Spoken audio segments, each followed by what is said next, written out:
Meeting started on this evening on October 4th. If you have a cell phone, could you please put it in the silent mode?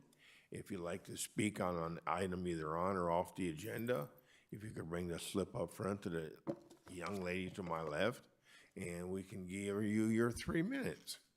Okay, with that, we'll have our pledge. And we're gonna let Lyle lead us our pledge, last guy in. Ready, begin. I pledge allegiance to the flag of the United States of America and to the republic for which it stands, one nation, under God, indivisible, with liberty and justice for all.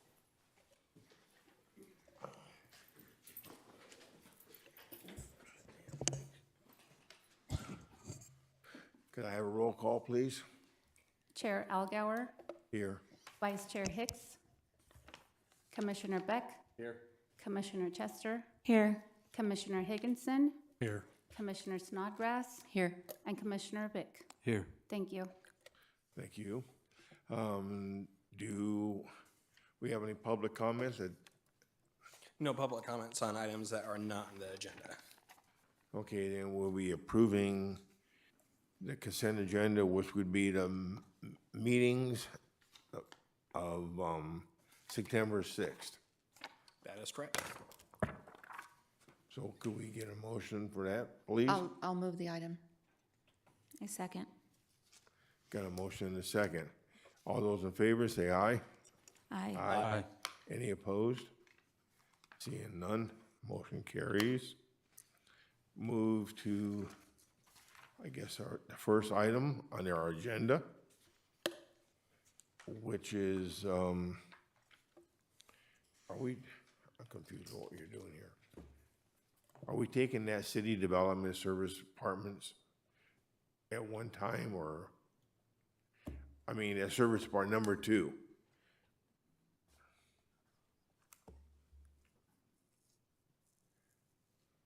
What are you doing, number 1? So the number one was the Plan Commission minutes, and then now we're at the public hearing for the Right. Uptown Business District specific plan. Oh, is there any ex parte communication Right, that's on what I'm that? getting to, yeah. Since this doesn't necessarily involve a specific project, and it is pretty much just, does anyone own property within the Uptown Business District, which I don't believe anyone does, and so therefore there wouldn't be any related conflicts to that, so. Thank you. And with that, you have a staff presentation Yeah. on item number 2. Yep, so for the public hearing of case number 22-164, SPA, or SBA, it's a specific plan amendment to the Uptown Business District specific plan. Really, the focus of it is to streamline the review procedures and also include some necessary updates to the plan since it's the last amendment in 2013. So I do want to try to cover kind of the history of the specific plan real quickly. One thing I do want to note, which is kind of fun, is I do have throughout my presentation slides of what Uptown used to be like and what it is now. It's easy to lose track on the progress that happens over time, but there has been tremendous growth in that area. So the Uptown specific plan itself was initially adopted in 1995. And so the goal was to help kind of reinvigorate that area. And then as that specific plan was in motion, wasn't necessarily a lot of activity happening. And so city council then kind of directed the city to evaluate that plan area more, really try to figure out how can we make this place a vibrant part of our community, bring some of the history that the area has kind of back into focus and really make sure that it's a vibrant piece of the city's kind of commercial core. I do want to note, as part of it, it led to some design charrettes for a specific plan amendment in the late 2000s. I actually participated in a number of those as a freshman in college, and so I do have a soft spot for Uptown, what it looks like now. I've been certainly enjoyed the growth that it's had, and so it is a special place to me as well. And so the efforts from that design charrette and really led to the first amendment of that specific plan in 2013. Did include the updated street designs for Yucaipa Boulevard, which was part of a redevelopment project that kind of narrowed it, really created a much more pedestrian-oriented place rather than the 4 lanes where you just kind of pass through. If you kind of look here, so this building right here is Yucaipa. There's a little small sidewalk there, and then it's the street. Obviously, if you were at Yucaipa and that was the street you had, it would not be a very safe place or a fun place to be at compared to what it is now. There was also a focus on including the mixed-use development because there is a lot of mixture of residential and commercial uses in that corridor anyways, and so really leveraging that. And then really it did include more of a form-based code, really encouraging high-quality design for that. As part of the city's responsibilities, as part of that implementation, we did do the street improvements to Yucaipa Boulevard that carried into what was done on California Street before. The city did implement a facade enhancement program, which did help facilitate a number of different improvements to buildings in there, as well as some restaurant improvements as well. And the city also completed some additional flood control improvements to make sure that those structures were well protected from, the heavy rains that we do get on occasion. Now, as part of the overall effort, so we did the general or specific plan update in 2013, and then as part of the city's 2016 general plan, really it was, okay, we were seeing some positive movement. We really want to encourage this to continue. And so you see here, we have an entire community development and design section of our general plan dedicated to the Uptown with its own specific goal and number of policies. Really, the emphasis was continuing that investment both from the public side, but also making sure that the framework for that area is conducive to private investment as well, and really building upon the success that we were starting to see, kind of that critical mass occurring in the priority for commerce and housing. As part of the city's cycle housing element that was done, City Council really prioritized at a broader level that whatever plans we had for housing, providing a little bit more dense housing in the city, we want to make sure that we're able to get credit for that from the state for our RENA requirements rather than hoping that we have to upzone other properties. So it was, okay, we have these plans in place, let's make sure that we're able to unlock them for credit. And so the housing element did include program number 10, with the objective to remove a process that was in the housing element or in the specific plan and create a by right process. And so I'll cover that component next. I do want to note, just kind of as the land use plan does remain the same. So the specific plan has 3 areas. It has the limited mixed use, which is really kind of that activity where it's commerce heavy along the front of the street. A priority towards uses that involve pedestrian activity. So automotive repair, for example, isn't something that draws people to want to hang out in an area, so that is not allowed in that area. You have kind of the mixed use kind of along the periphery of that site, and then you have in the entirely residential districts, you had the RM district, the multifamily. It was, as part of the setup, the way that the Uptown Business District worked is the RM district is a 16 unit per acre allowed density that can be approved up to 24 as part of the capacity of that through what's called a development opportunity reserve process. So essentially you go to city council, say, hey, I want to build up to the 24 units per acre. The city council goes, hey, I think that may be okay on this property or not. And that was how the system kind of works. There's a few different challenges with it. One is the process for that isn't exactly objective. You don't know as a property owner or an applicant what is the criteria that the city council will ultimately determine for that. And so if you're buying property or if you own the property, you really don't know ahead of time what you're able to completely do with it because there's this process that has no really set rules on it that would allow you that density that would be allowed. And then one of the key things that's important as well as the Planning Commission is aware, the Housing Accountability Act has really kind of changed. It's gotten a lot more stringent. So if you're allowed a certain density, cities are not able to approve or require projects to be at a lower density. So if the area allowed up to 24 units per acre but was 16 and kind of this, if council decided not to allow the 24, then that could create a problem with it and certainly would be a grounds for a Housing Accountability Act challenge as well.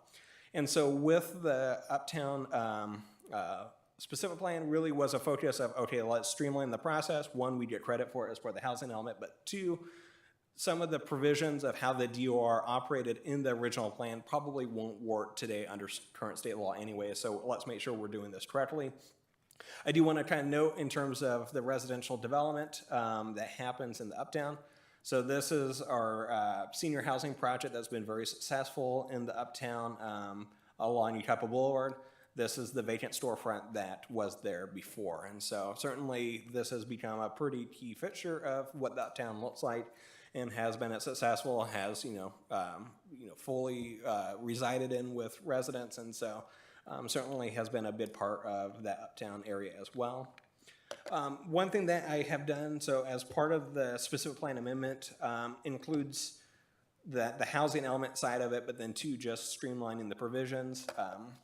Way that the specific plan was listed had kind of the land uses and a very broad generalization for the area, but it was in kind of a paragraph format, and so I did create a table as well just to make sure that as you're looking through, it's really easy to figure out, okay, I'm in this district, I'm allowed to do this, this is the process, and just more of a stylistic format change that's been done. And then, again, some of the updates were as part of the style.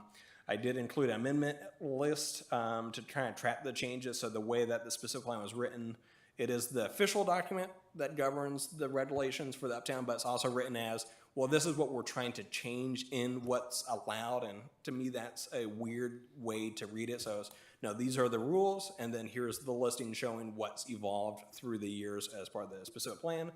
And then also just a number of things have changed in the uptown. Certainly the growth of the different properties and the uses that have occurred, including we have a lot more restaurants, we have wine production, we have a brewery, we have another brewery that's in the pipeline that's moving forward. And so we have a lot of activity that wasn't very clear in the old plan as being allowed, but certainly integral to that fabric. Two, one of the biggest things that's happened is the uptown anchor that was referenced in the specific plan was built. It's called the Yucaipa Performing Arts Center. So rather than having this idea of we're going to build some sort of cool feature, well, we've already built it, and so that should be tied into the plan as well. And then really just making sure that the enhancements further continue the growth that's occurred in the uptown district. And so we really have seen a lot of success. It is hard to, one of the challenging things with urban planning is everything's on a long schedule. Progress does take a lot of time, and so you kind of go, okay, we have a lot of work to do. But when you compare old photos from the 2000s of what the uptown and how successful it was and what it is today, it's easy to kind of see, okay, the progress has been there. It's become probably, per square or per acre, probably one of the most economically successful areas of the city, just because you do have a lot of activity as you get kind of that density in place there, a lot of success with different businesses. You have a lot of different activity that on an acre basis is positive for the city. And certainly as part of a community attraction, a lot of people in the city of Yucaipa like to go visit to the uptown for dinner, to go for, shopping, to tour the different facilities that are there. As a kid growing up in Yucaipa, we never went to the uptown. It was not something that we did. And now it is that we take our kids there. And so it has changed and evolved for the community. Then certainly we do have a number of different festivals and the Yucaipa that does attract visitors, both from in the city, but also from the region at large. I went to the California Planning Conference a couple weeks ago, and a number of people said, hey, I've been to your guys' uptown. I loved it. And so it is something that has become a much more prominent kind of feature of a special place in the Southern California area. And so really the goal with the plan updates is to make sure that that momentum continues forward, that we're creating a system in place that further allows businesses to thrive and making sure that the area itself is successful into the future. As part of the environmental review, I do want to note when the 2013 update was completed, it did actually assess environmental impacts of 24 units per acre being built throughout the entire site. So it already assumed that the DOR would have been granted just completely in the case of that plan. And then as part of the cycle housing element, we did have a addendum to the city's general plan EIR, and it really was included as part of those provisions. And so because of that, the addendum to the EIR does address environmental impacts with the proposed changes.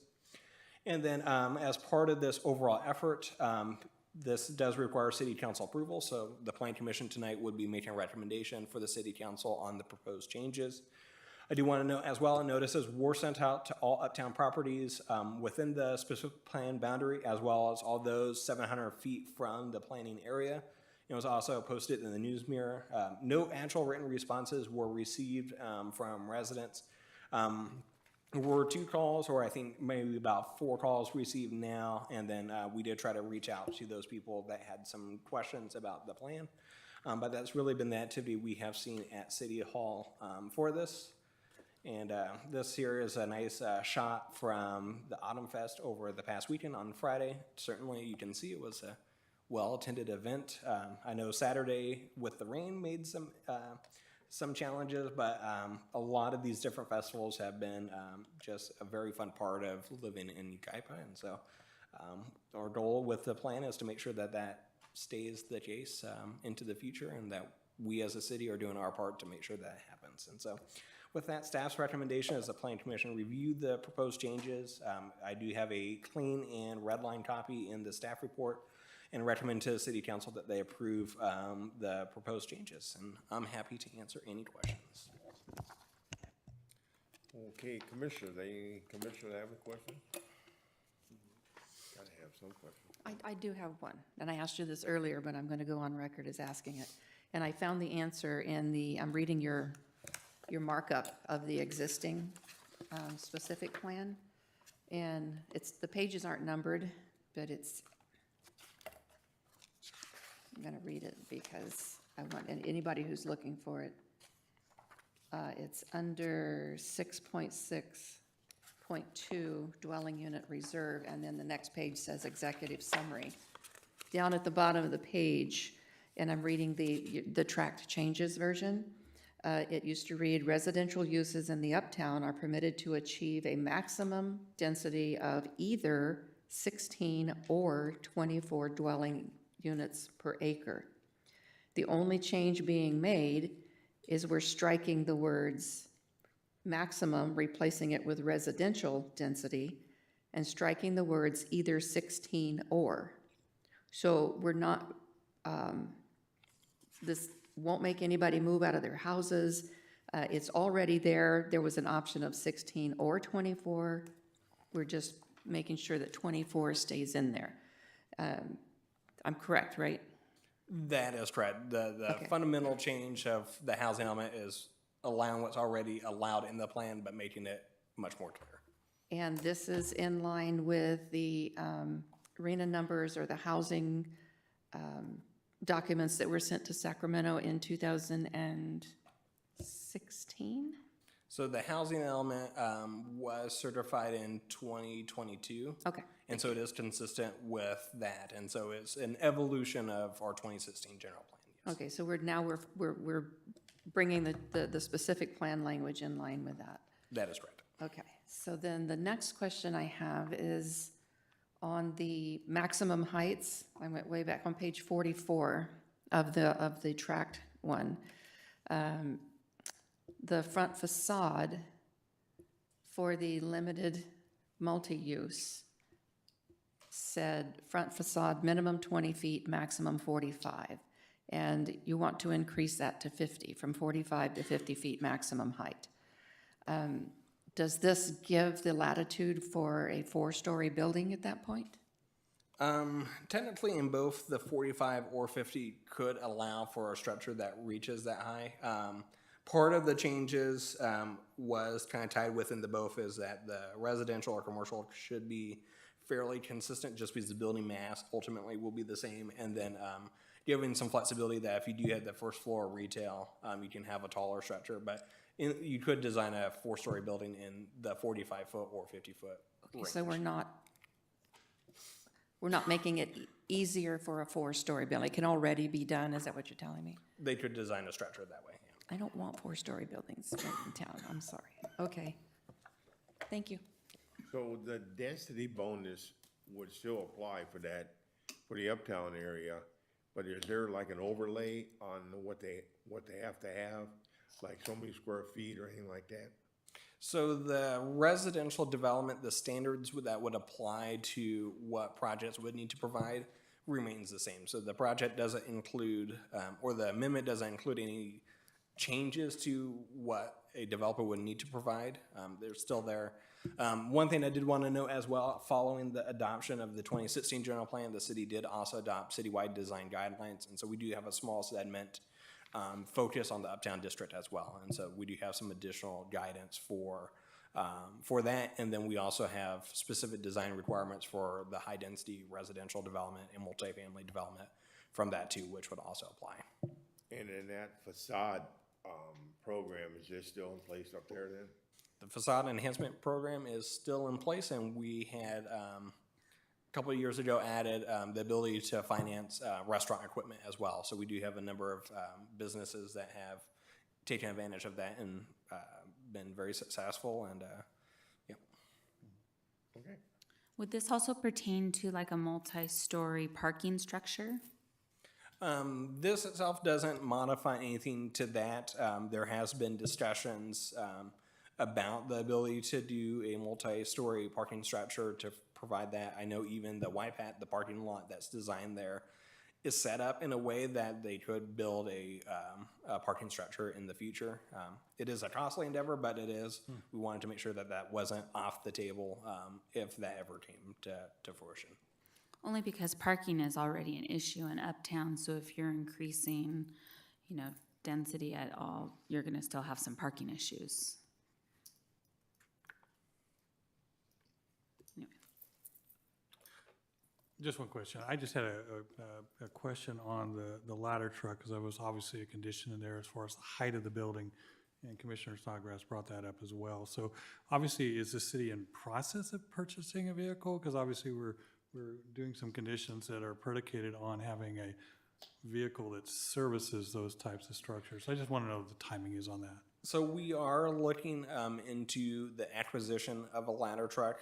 The city has identified that we do need to replace one of our fire trucks already, and so the discussion is kind of generally focused on, okay, well, we need kind of a ladder truck. We're kind of at that precipice of needing it based on just the developments we do have. Okay. And moving forward is, okay, then we probably want to go down that road.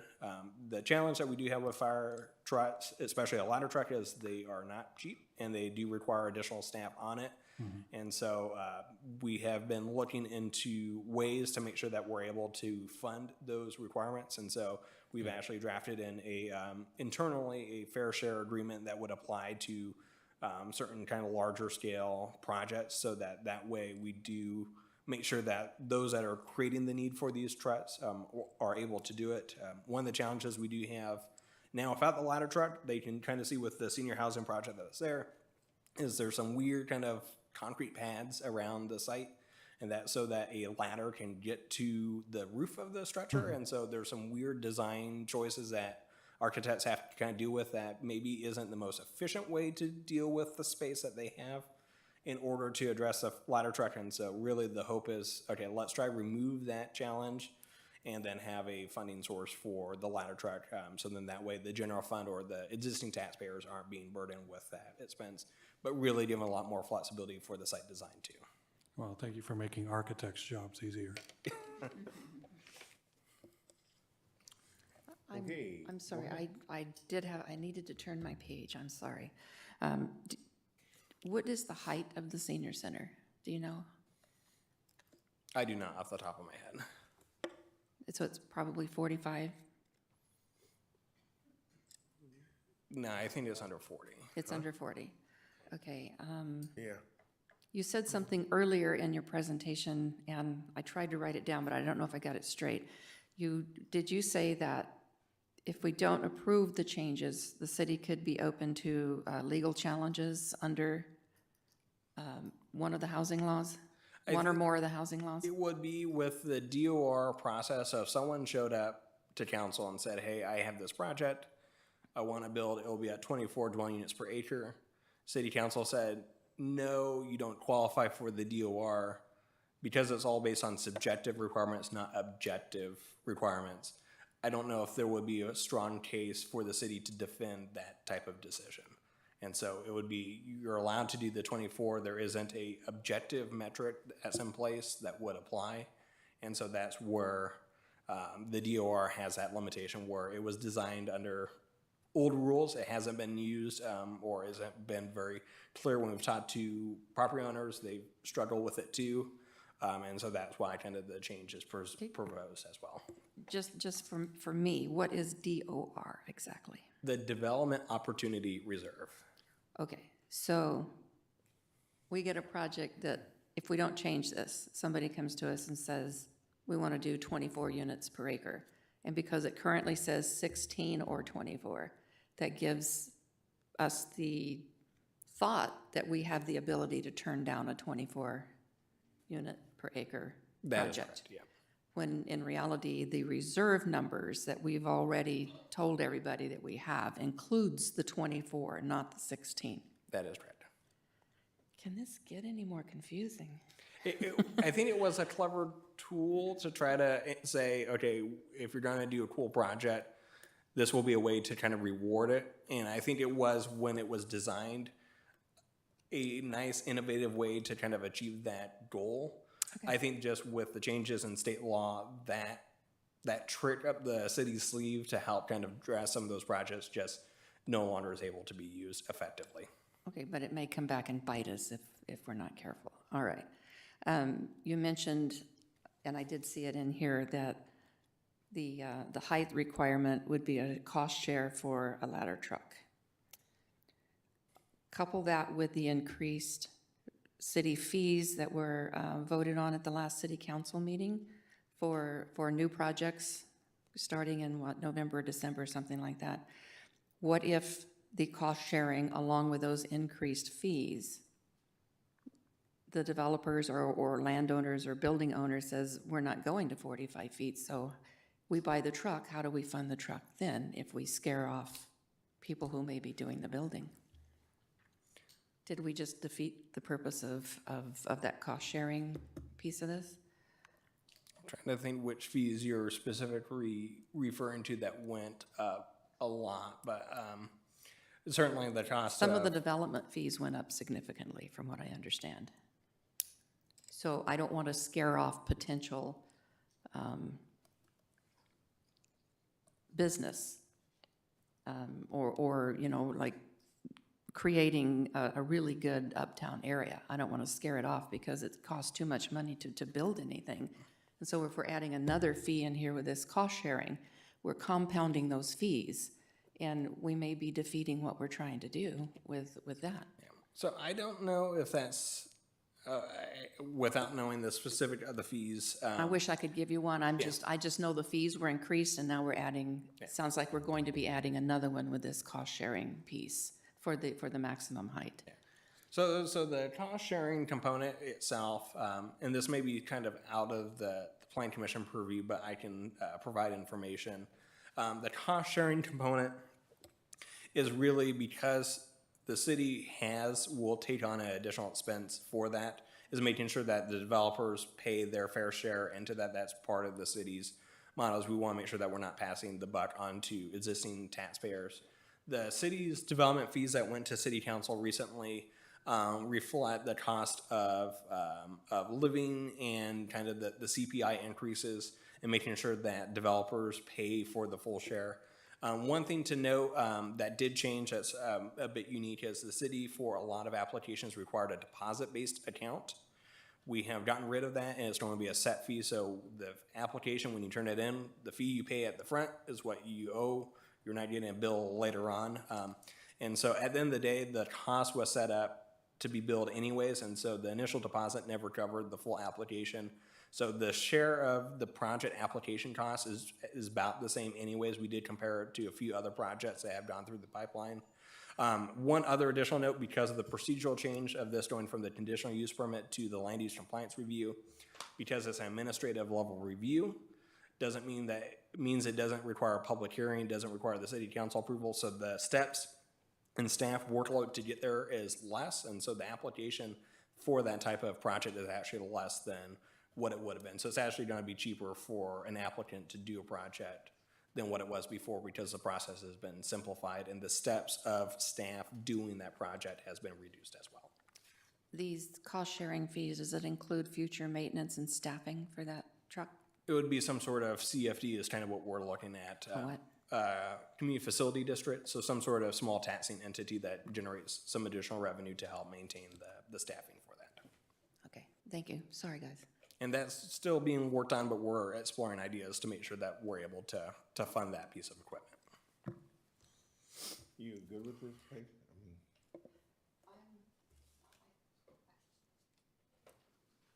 Maybe that comes after the motion is made for that kind of discussion. I don't know. Do we have public comment? I don't want to take time away from the public. We do not have public comment on this item. Well, in that case. I'm a little nervous about it with adding another fee. I know that the other fees are not in the purview of the commission, but I do know that they exist. I do know that they went up. Now there's going to be this other cost added on top of that.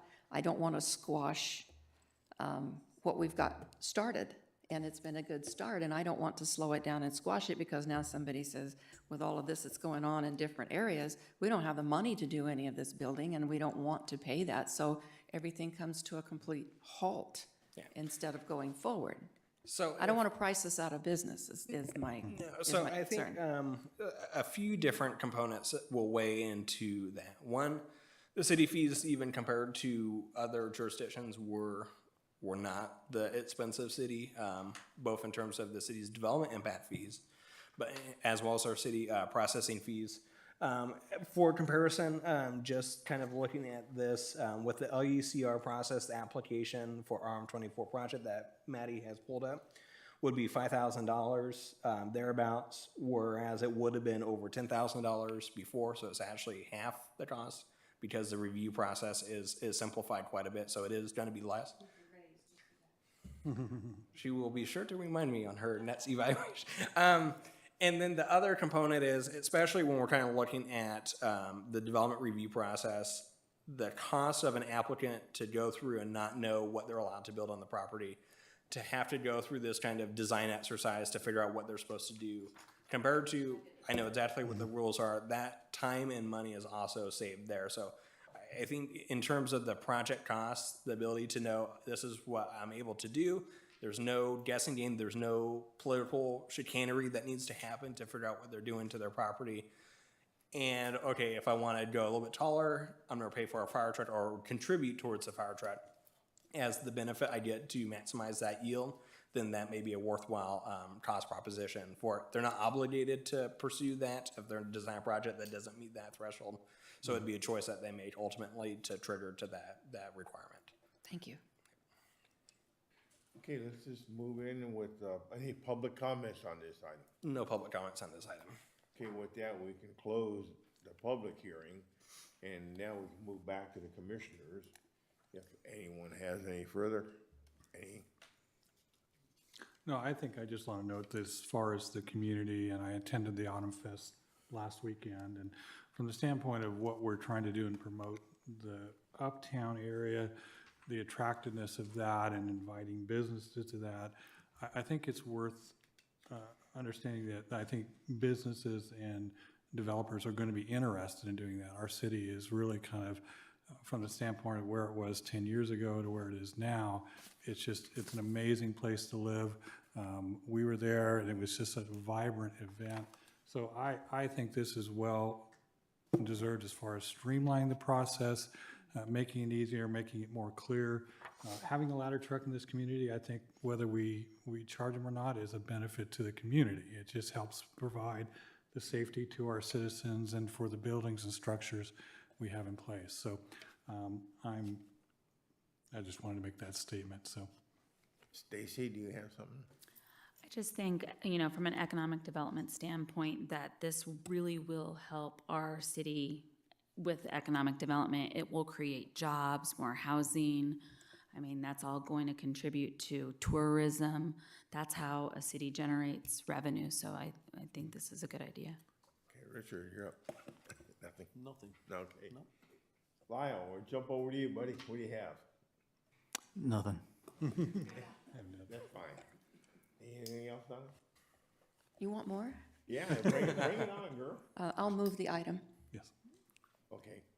I'll support it. Well- Second. What we can do is just make a motion, see where it goes. So I'll just go ahead and make a motion that we, I think you took it away from Donna. Let him have it.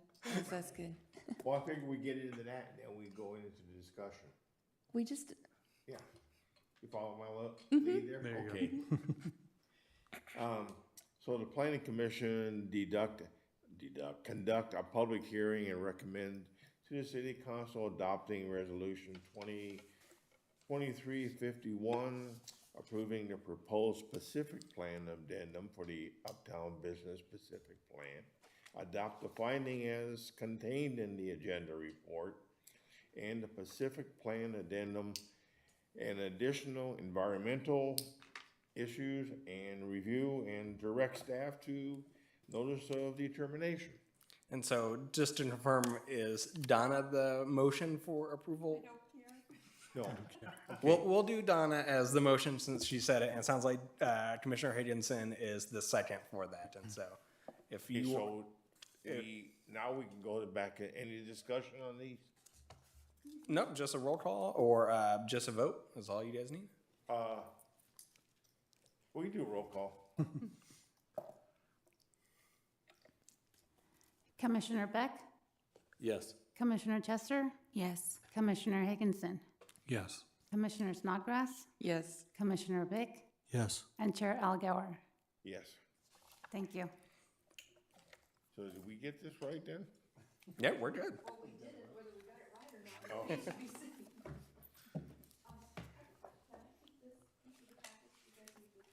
Nope, you can keep it. We have the digital set as well, and so, yep.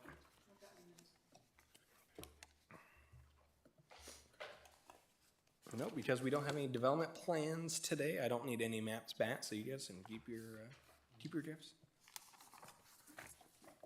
Okay, so I guess we just move to item number three. Yep.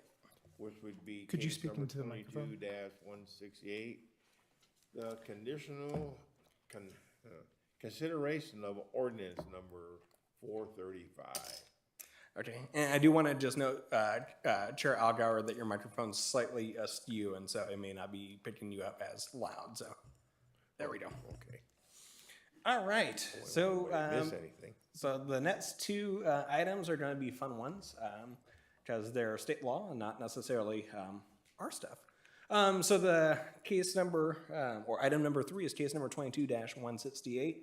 It's a development code amendment for ordinance number 435, which is amending the city's development code, the density bonus procedures to meet current state law.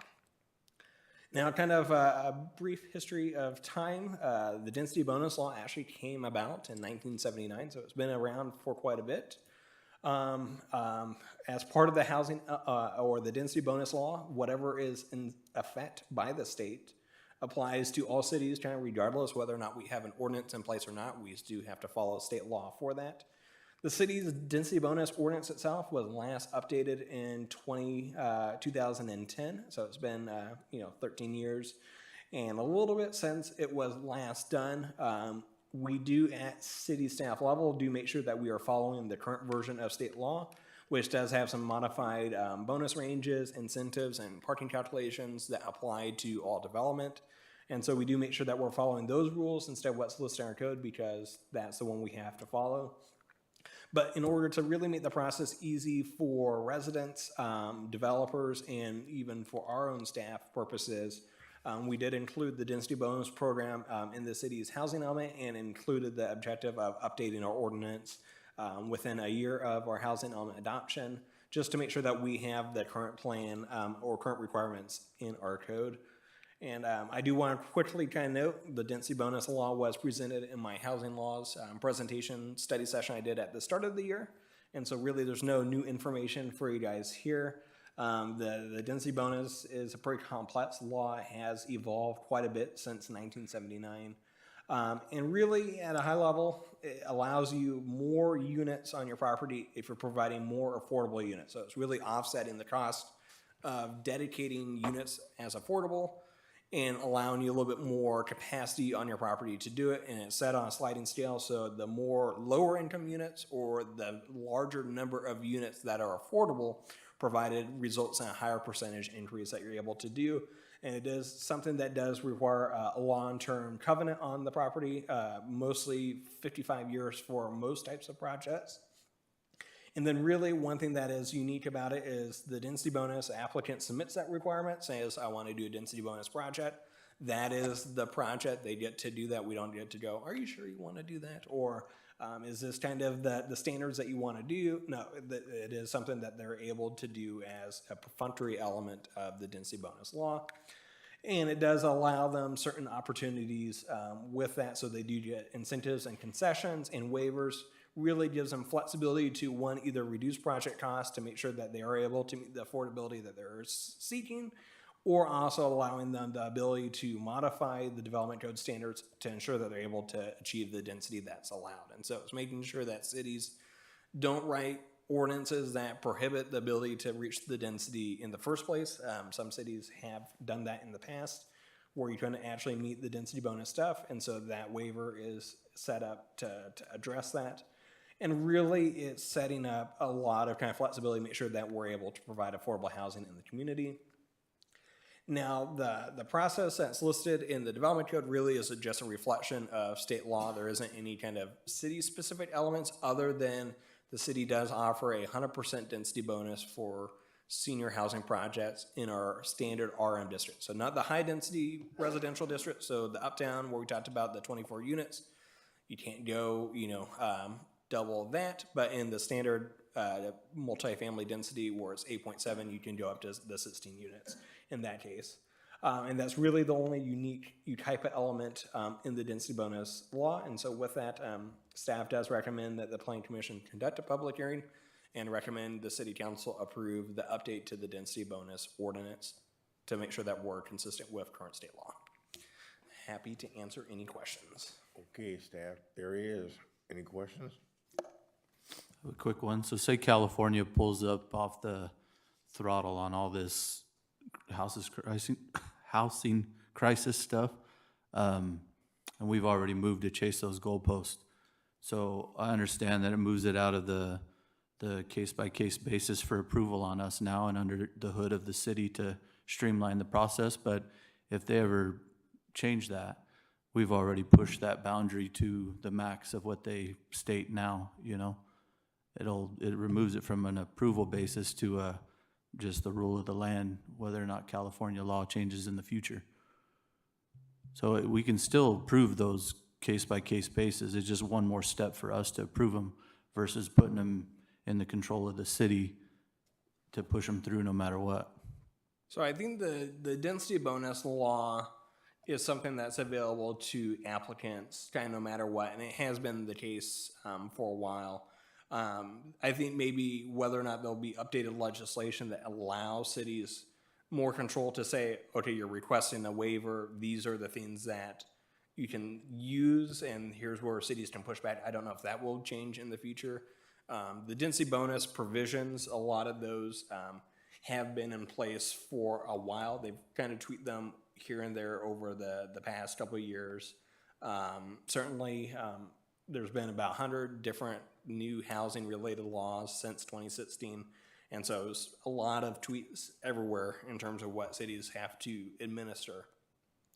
But I think the density bonus provisions, I think will still be something that stays kind of as the law of the land in California. And so, Can be. I think it's just a running example of moving these goalposts to chase California in fear of a potential lawsuit down the road for denying it. But I don't know. I think everybody has a little pushback on density, low income, that type of stuff in a rural type community. And I think constituents have elected officials that they feel represent their views. And as we move away from the subjective part of it to streamline the process to create dichotomy, you lose the human part of it that creates the subjectivity that represents the city. So my fear is that if we just constantly shove things under the hood of streamline and to create a dichotomy and a simplified process, that the representation of the elected officials in this city that the people voted for, power is removed slowly and eroded till they're just faces out of board, So and it's probably less of a topic for the density bonus law in of itself and the ordinance. State law has certainly changed the approach, and we do have less tools available to us for reasons to just deny or kind of modify projects. Conversely, though, the state has not taken away the ability for cities to set the rules in place. And so really the focus has been, you know, you need to establish your rules. You need to make sure that you apply your rules consistently. You can't just arbitrarily say, no, for this project, we're gonna not let you do it. But for this one, you could, is have a little bit more creativity in that we can still set the rules. We just have to be very clear about it. And one of the approaches that cities can take is also creating rules that are logical and make sense and incentivize people to not have to use the weird carve-outs and the incentives and waivers to get around the limitations of the code. As I've worked in places before where you couldn't achieve the density, it was designed specifically so you can never reach that number. That's why those laws are there. And it's like, well, rather than trying to stifle the ability for someone to take advantage of their land use rights that they have on their property, is why don't you just say, this is what we want to see, and make it easier, and then that way they don't have to do these weird, silly rules to get out of the city's requirements. And so there's certainly bigger discussion along that line. That's part of the density bonus and the incentives and waivers, is we can maybe not have to rely or create a strategy where a developer just rolls over a development code because it's set up in a way that's impossible to. And I don't think it was necessarily direct, I mean, it came up obviously during this discussion, but there's been a lot of ordinance streamlining as of late. So I think it's just an overall picture that when you have 3 ordinance amendments or addendums in front of you and you think, well, what's the erosion of subjective people representative versus a robot system that has no face of Yucaipa making choices for it? So just a point I wanted to bring up. Okay, anyone else have any staff questions? I just want to know what the purpose is for exempting CEQA. For this is because we are required to follow it already. So as part of the ordinance, the density bonus law, the city has to follow it. We don't have a choice. And so we can't assess the environmental impacts of something we don't have a choice to not do in the first Oh, place. Yeah. okay, that makes sense. Yep. Anyone else? Okay, do we do a public comment on this? No public comments on this item. Okay, good, then we can close the public hearing and move back to the commissioners. Looking at you.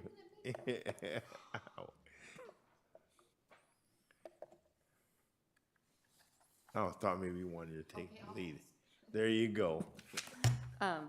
Ben, on the second page, or the back side of the first page, can you explain to me how to read this chart, the density bonus chart? I thought I had it figured out, and then something didn't make sense. So this chart is just kind of a handy guide that a attorney firm that deals with affordable housing kind of put up to help show kind of the different stuff. And so as you're looking for the number of units that you set aside that are affordable, so let's say you decide to set aside 5% of your project as very low income, then you're able to achieve a 20% density bonus for that. And what so- exactly is a density bonus? So the density bonus is if you say your property is allowed to build, for simplistic numbers, 10 units per acre. So then in that case, a 20% increase is 20% over the 10, so then you get 2 additional units you're allowed to build as part of that density bonus. 2 of those units have to be low income. We were doing good until that last piece of it. I'll ask, I don't want to take many more time. So actually, only one of those units would have to be low income. It'd be a 5% of the total units, but you get a 20% bonus. So Oh, yeah. one unit would be. Yeah. Would that include if they wanted to put an ADU on the bonus with it, if they could tag it in there? That would be kind of a separate thing. It would yeah. be? It's clear as mud on some of the different laws Okay, and how they so- all combine Depends together. on the Somebody square wants footage to of the build property. Yeah. 10 living units. They're telling us that 5% of those units are going to be affordable. If they want to do the 2 additional units on the project. So instead of 10, they can build 12? Yep, Okay. with that's the 5% of case. that as Okay. affordable, yep. So you add this percentage to the total number of units that, so down here at 44%, very low income Yep, on 10 units, they're allowed to build 15. With 7 of them. Only come. So it would actually only be 5 of them that have to be affordable. So it's the base density that you get the affordable component from. I'm just trying to read a chart. So it's not of the overall units, it's the original stated, oh, okay, that makes sense. That's better. That's new to me. That piece just sunk in, doesn't it? We spend all day looking at it, and I don't think it makes sense to us either, so. I just didn't know. If you do just less than half of them as affordable, you can build 5 more units. Yeah, it can be complicated there, and part of it is because of the different ranges you have, it can make it there. So usually when we do have applicants that are seeking a density bonus, we do spend time helping work them through what they're proposing to make sure that it makes sense. They kind of have a rough idea, but it does involve some effort on our part to, one, to make sure that they're doing it correctly, and two, make sure that it's consistent as well. So we do try to double check everyone's work on that. And Commissioner Snodgrass, a couple months ago, there was a project on Poplar Street for a development called Ramsey's Villas, that everyone I think was present for that, and that had a density bonus included in it to achieve a couple more units on that property, for context. The piece that they can build additional units because of these numbers is the piece that I was missing this whole time. Thank you. So if they go for a low-income density bonus, who sets that, is it the county or state set what is the low income? Yeah, so the ranges for what qualifies as low, moderate, and above moderate is based on the area medium income for the county. So San Bernardino County rates, and it's based on how big your family is, also scales that number too. So if you're a single household, your range is going to be different because you're able to pay for only yourself, versus if you have 2 kids and a wife, then your income has to be commensurately higher for that. One of the elements that's unique, because it is at the county level for the AMI, is the city's income is actually less than the county, and so the income thresholds are slightly higher or skewed higher compared to the city's average, because we're leveraging the entire county. It's not by a bid difference, but technically it is something as well. So. Okay, so do we have a motion here? I'll make a motion to approve this project, or this.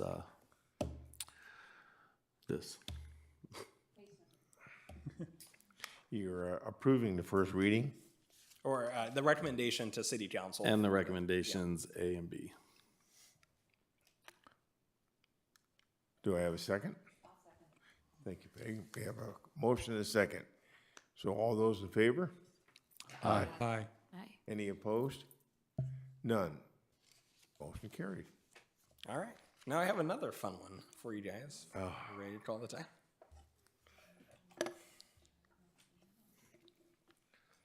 Go ahead. Okay, we'll do item number 4. So we're opening the public hearing. Oh, I thought you had something else you wanted to throw at us. Nope. Okay. All right. Okay, so we're gonna look into that case number 23-119, amending Division 4, Division 7, and Division 8. Did we skip any? So, staff, All right. give so us the news. for the public hearing, I'm sure this is probably every commissioner's favorite ordinance to see. This is ordinance number 431. Really, this is amending the city's development code for the development of 2-unit residential developments or urban lot splits in single-family designated lots in conformance with Senate Bill number 9.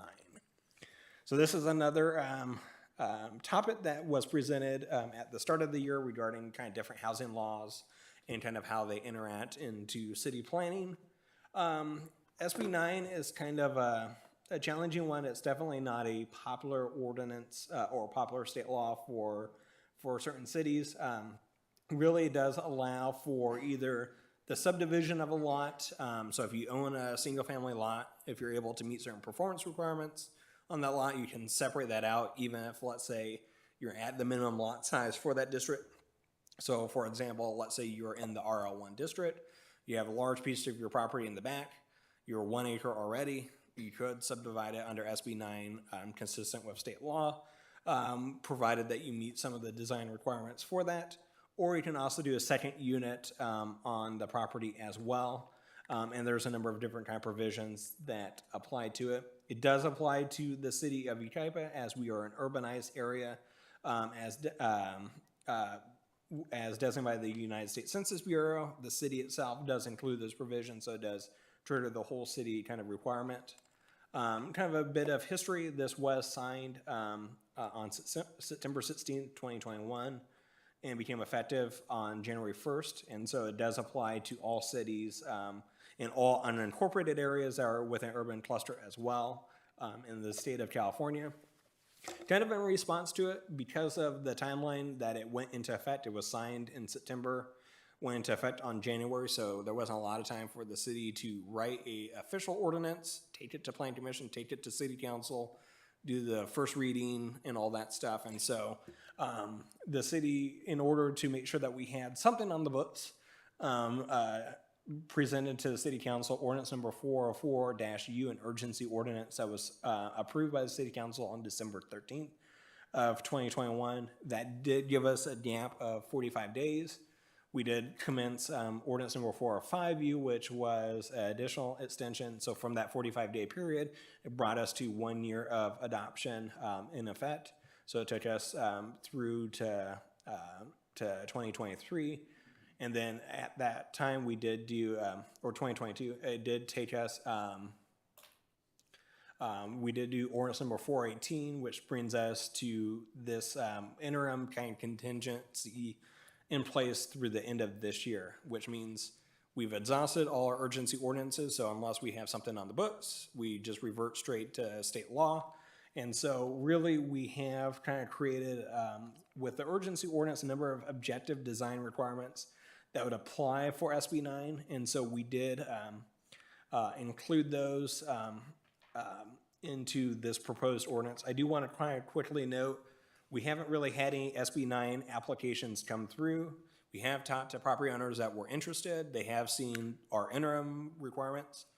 I don't think anyone's looked at it and said, hey, this is like way unreasonable.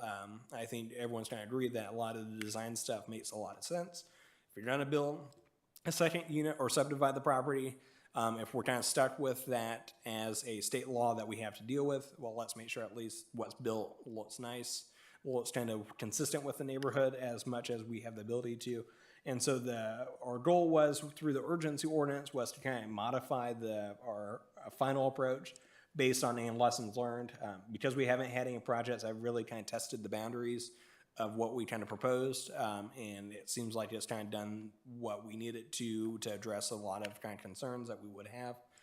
We've continued that urgency ordinance and kind of reformatted it into an official ordinance to make sure that if this is recommended by by the Plan Commission for City Council, it will be adopted in effect by the time that our urgency ordinance expires.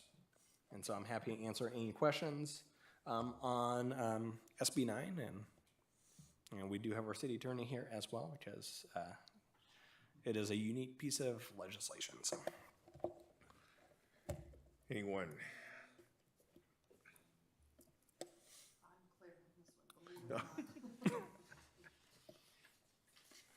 Well, then can we get a motion? So we do have a public hearing, so we do have one public comment, which is Hanson Wong. Oh, okay. Public hearing. Hanson Wong, 35150 Court Street, Yucaipa, California. So since I was quiet at the beginning, you thought you were going to get away without hearing from me, and I apologize. Because my understanding of the city growth and the planning and so on is not as extensive as some of you, and of course the planning staff, I had to listen to some of this before I understood it a little bit better. So number one, as far as I'm concerned, our planning commissioners, you're the guardians of our, the way for economic growth as well as the aesthetics of the city. because again, you're the one that oversees this, help plan, help us growth, help us gain an economic revenue. So just a couple of items. The government is very fickle in many ways, and you don't have to agree with me. And what they do is very political. And like Commissioner Vick says, sometimes things go up and they go down. So I think in streamlining things that our staff and city planner should look ahead, and as the winds change, they might have to revise the streamlining, as Commissioner Vick said, because then it would help us, again, follow the trend, but not allow it to get out of hand. So that's my thought on that. The clarification of excess of density bonus so that everybody understands it. I think, you know, we need the growth to meet certain state standards. We need to help the developers and owners, you know, have what they pencil in match what they need to do. On the other hand, I think it's up to our staff to point it out to both the commission as well as the city council members. Look, this is what it is, with just plain and simple with the general plan, and then adding the density bonuses and all the other bonuses that exist that I can't always wrap my head around, but I understand some of it. I think there's clarity, and that anything beyond those bonuses that are prescribed by our city, I think it needs to be brought to the city council and commissioners' attention, and a rationale for why we are going beyond those steps. But again, that's up to you. As far as a lot of these four sort of come together in a way. This last one, it's an individual growth, you know, individual owner. It's not by a developer. They can say, I want to build another unit or 2 units or whatever. And because it is individual and it could be scattered around the city, it's very difficult to plan ahead. But I think if our city planners and staff sees the clusters as it's growing, so like in a particular area, maybe 10 people want to build additional housing, then we might need some amendments to the environmental impact, especially on things like, you know, will the sewage cover it? Is there a problem with the amount of traffic that's going to be in the area, and so on. And again, just a simple update and amendment to the environmental aspects of it and that's the same thing if downtown, the uptown area, if we build a structure, be it 3 stories, 4 stories, whatever, we're going to bring additional traffic, parking, whatever, and we got to make sure there's sewage and so. So nothing major. I know it's not required by law, but it's something for us to look ahead and make sure that we got these things covered so that we don't have the sewers backing up or whatever. Again, I might be out of line because I don't always understand all of this.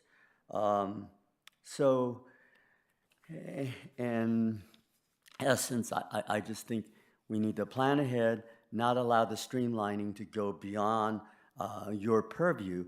And I think that even if we do streamline it and we allow the city planners to go ahead and take care of things for us, that it should be presented to you as these 10 items were presented, were taken care of by them, and then if there's something you want to bring back, then it's your prerogative to do it. Thank you for your time. Thank you, sir. Was that any more public comments?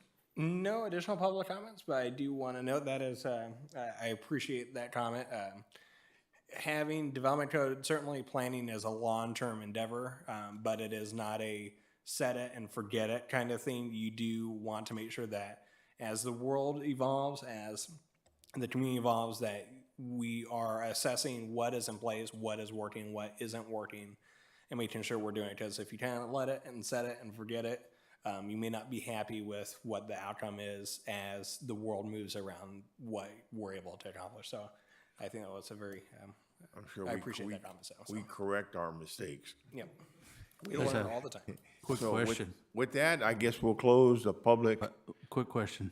Are there thresholds in place for population increases per square mile that would trigger investigative studies into traffic, sewer, that type of stuff? I think as kind of development evolves, certainly the city's general plan isn't meant to be the Bible where it just is there forever. So we do have to make sure that we are updating and reassessing the city, on different bases. The housing element, for example, is an 8-year cycle. So we do have to make updates and kind of look at that. I think because of SB 9 being tied to a property owner, it's more of a kind of an incremental type of thing. Is if it does kind of congregate in one area, we may want to assess kind of what's happening there. Why is that the case? And then certainly kind of evaluating from there. But yeah, that certainly is something we should be. Well, I guess asking more on an infrastructure. Are there, as the bathrooms and showers increase and whatnot, is there volumetrics to measure to say like, hey, at this point of units per square mile, this system of sewer will no longer handle the load? Yeah, so there is kind of that component, and then certainly, let's say since we're speaking of water infrastructure, as different projects come in, the water district does do hydraulic analyses of both the water and sewer demands, and so they take into consideration what is the current threshold of that, what needs to be updated to accommodate that project, and then make sure that those fair share costs are passed on to those developments. Certainly, the SB 9 is a little bit unique because it's kind of a small scale, but if it's kind of unfettered, then it could have kind of larger impacts. And so all of us that are involved with kind of managing how cities evolve do need to make sure that we're watching that and just make sure that we're planning ahead to address any resources we may have to reallocate capital improvement projects to make sure that we're addressing whatever happens in the future for different areas. But yes. I just hope that eased Hanson's mind, knowing that there's things in place to hopefully monitor as we approach these thresholds. So. Yep. Okay. Anyone else? We close public hearings, so we need a motion or a discussion. It'll be a recommendation of City Council. Again, this is our SB 9 ordinance. It is required. If we don't have an ordinance in place, we default to the state version. So I just want to clarify that we're memorializing an emergency ordinance that's already in place. Is that right? yeah, that's been on the books for about 2 years. Yeah. And it's had at least one extension since it was put into place. That is So correct. it's already here, we just need to make it permanent. Yep. Okay. Are we happy with it? No. Ooh, Well, we haven't really seen it in practice yet either. No. There haven't been that much interest. I found that most people who are interested in an SB 9 duplex or lot split often end up just looking at maybe an ADU. Yes. Yeah, that kind of meets their needs. But the key thing that we do have as part of it is the section 88.01715, which includes some pretty prescriptive and objective design standards that state law would not require a project. So we tried to build in a little bit more quality assurance on people that submit these projects than what the state would have, what we would default to with just the state law. so then we can make a recommendation to the city council approving A and B, a recommendation for A and B, That is correct. okay? I'll make the motion. Thank you, sir. I'll second. Got a motion and a second. Any other discussion? Seeing none, all those in favor, aye? Aye. Any opposed? Seeing none? You got 6 votes. Okay, so now where you taking us, Ben? That is it for tonight. We do have the Five Winds Festival coming up, so if you guys have not got tickets, they're going fast. And that's all I got. What? I don't have that part of it. Just I know that as part of assisting the community services, so we always try to do our part as other departments to make sure that we're helping our team members with that. But that's all I have. We may have another meeting in October, but we are still looking. If not, it will be in November. And yeah, a lot of fun stuff. But I appreciate you guys on this. Some of the state housing law is kind of a it isn't necessarily what we would have written ourselves if, definitely I didn't write those state laws myself.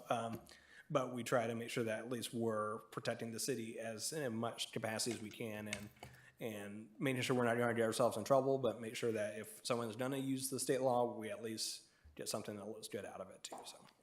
And then a question on that, item number 2, when we make a motion, do you prefer to have the motion, all items 1 through 4 mentioned in the motion, or just approving the item? It can go either way. It could be just we're approving, moving the item with staff's recommendation is usually sufficient. If there's certain things you want to carve out and add detail, or if there's certain actions, then having the specificity of which items you're moving is helpful. But if it's the whole thing, you can just say, move item number 2 with staff recommendation, and that's sufficient too, for the record. Okay, good, just want to clear it up. Thank you. With that, meeting adjourned. You guys can support Make a Difference Day.